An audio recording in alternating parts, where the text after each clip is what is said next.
In a setback to the opposition parties, the Supreme Court dismissed a review plea filed by 21 opposition leaders seeking an increase in the random matching of VVPAT slips with the EVMs in the ongoing Lok Sabha elections.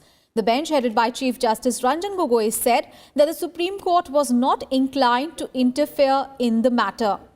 The opposition parties were seeking a review of the Apex Court's April order directing the Election Commission to increase the random matching of VVPAT slips with the EVMs to 5 polling booths per assembly segment. The plea was filed by opposition leaders led by Andhra Pradesh Chief Minister Chandrababu Naidu, demanding the verification of at least 25% of EVMs with the VVPAT slips in the ongoing Lok Sabha polls. That we bow down to the court order, which has just now dismissed our review prayer. All that we are saying is that although we want 50%, you may increase it for this phase or this time to at least 33, worst comes to worst to 25%. Without that, the principle which you have accepted will not have meaningful operation in play. Unfortunately, that has not been accepted today. We have also pointed out another lacuna of the Election Commission's approach. Having accepted the earlier order of 5 times increase, the Election Commission has got no guideline, no system.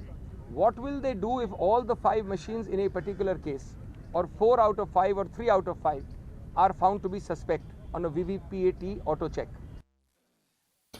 And voting in the 5th phase of 2019 Lok Sabha polls concluded on Monday with an estimated total voter turnout of 63.87%, which is the lowest in all the phases so far.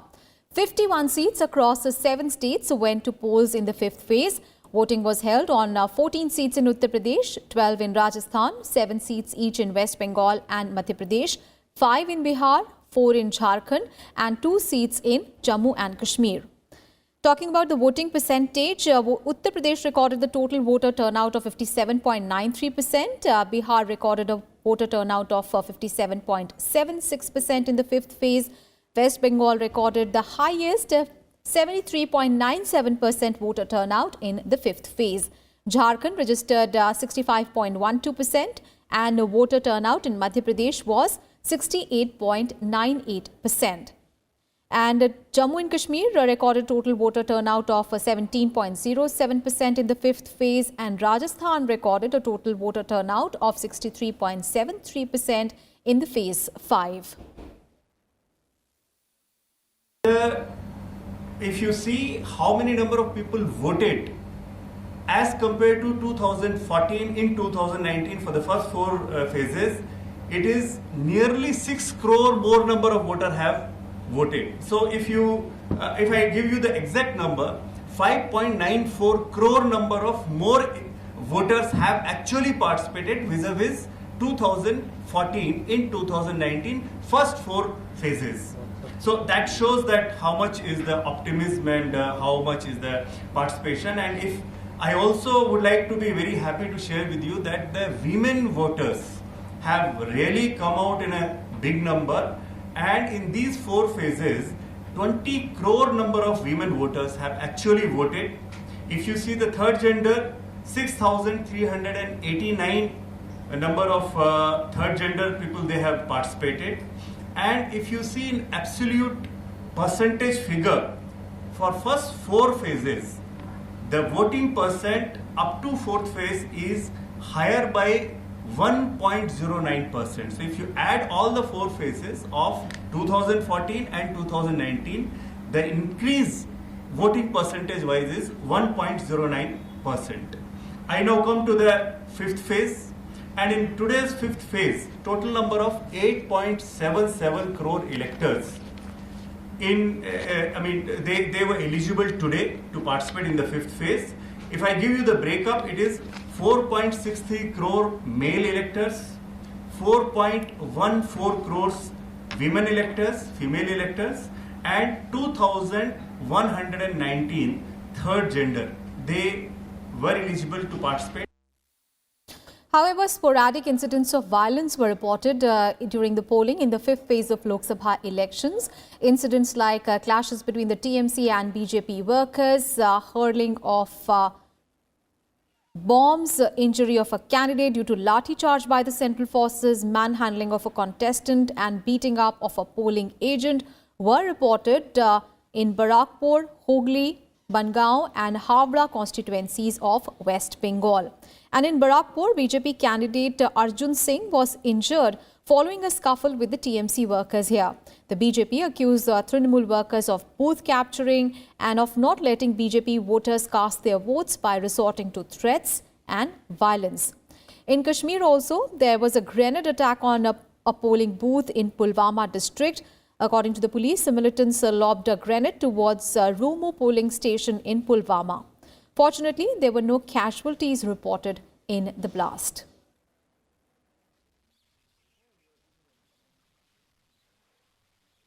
And talking about the remaining two phases of elections, Uttar Pradesh Chief Minister Yogi Adityanath addressed a public rally in Ambedkar Nagar in the state. And lauding the achievements of the NDA government, Yogi Adityanath said that the Modi government has made possible whatever was impossible during the Congress rule. He said that the government has worked to improve every sector.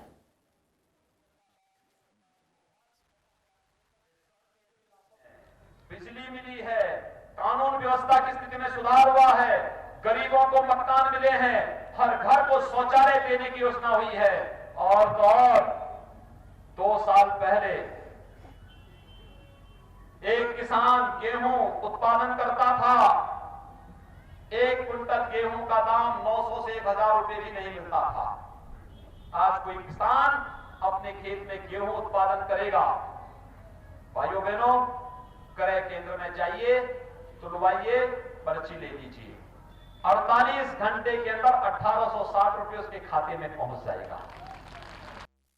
And now with just 2 phases of Lok Sabha polls left, political parties are going all out to reach out to the voters. BJP Chief Amit Shah will campaign in West Bengal and in Bihar today.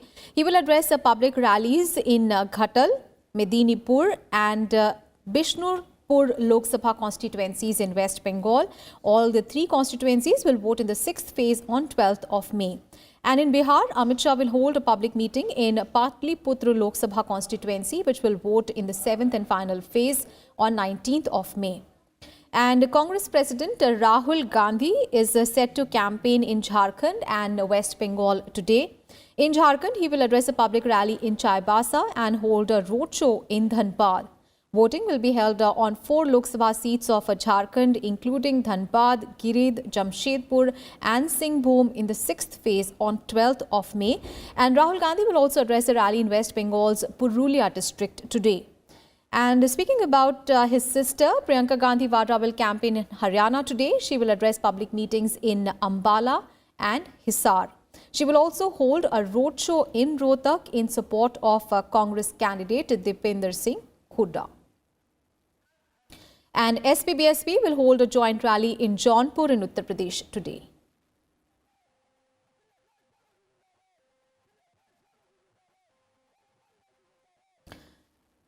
And our colleague Ravindra Singh Shoran is now joining us from Haryana's Sirsa. Remember, Haryana's 10 seats are going to elections in the 6th phase. Very good afternoon, Ravindra. Speaking about Haryana, of course, it is going to see many political families in the fray this time as well. As you were telling us in the morning, grandchildren of 4 former chief ministers, 2 great-grandsons and sons of political bigwigs are again trying their luck. But speaking on the ground, what are the key issues that the electorate of Haryana is, discussing, raising that will decide the fate of these candidates?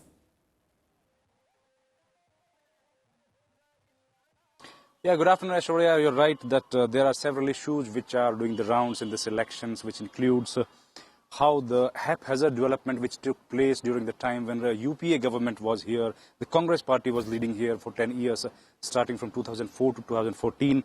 And now the present government is saying that all development works has been done across the state on the equal basis. All the different districts of the state has been equally given preference in development of the infrastructure. Also, the welfare of the farmers is also one of the achievements of the present government.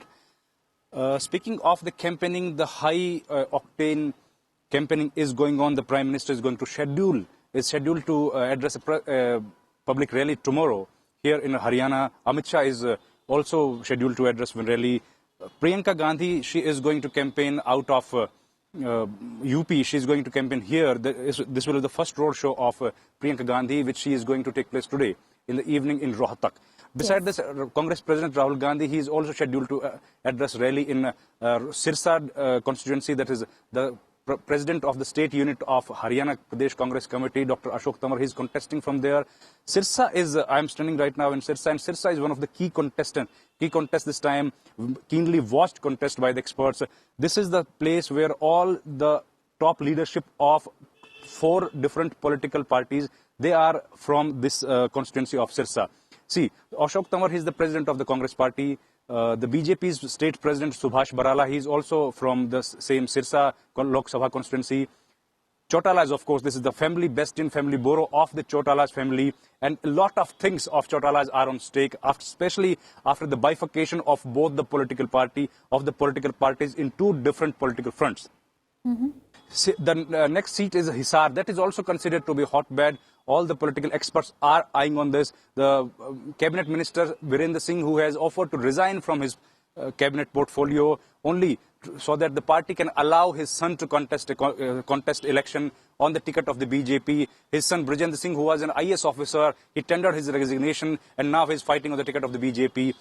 Also, he is locking horns again. 2 stalwarts of this Haryana's politics, Bhajanlal's grandson, he is also contesting against Brajendra, and Dushyant Chautala, he is the 4th generation of the Devilal's family, and he is the incumbent member of parliament from Hisar. Yes. So there are a lot, and also the next constituency, Sirsa, Sonipat and Rohtak, both of them the father and son duo of the Hooda family. They are also contesting election. Of a number of candidates, including Bhupender Singh Hooda and his son, of course, is going to be decided in this election. Thank you so much, Ravindra, for all those updates there from Sirsa in Haryana. And BJP Chief Amit Shah is now addressing a rally in West Midnapur in West Bengal. Let's cut across live.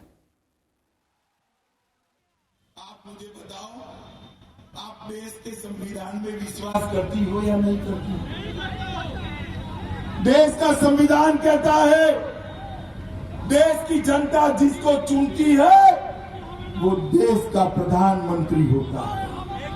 आपको न मानने से कुछ नहीं होगा और 5 साल की तैयारी कर दो, नरेंद्र मोदी जी फिर से एक बार प्रधानमंत्री बन गए।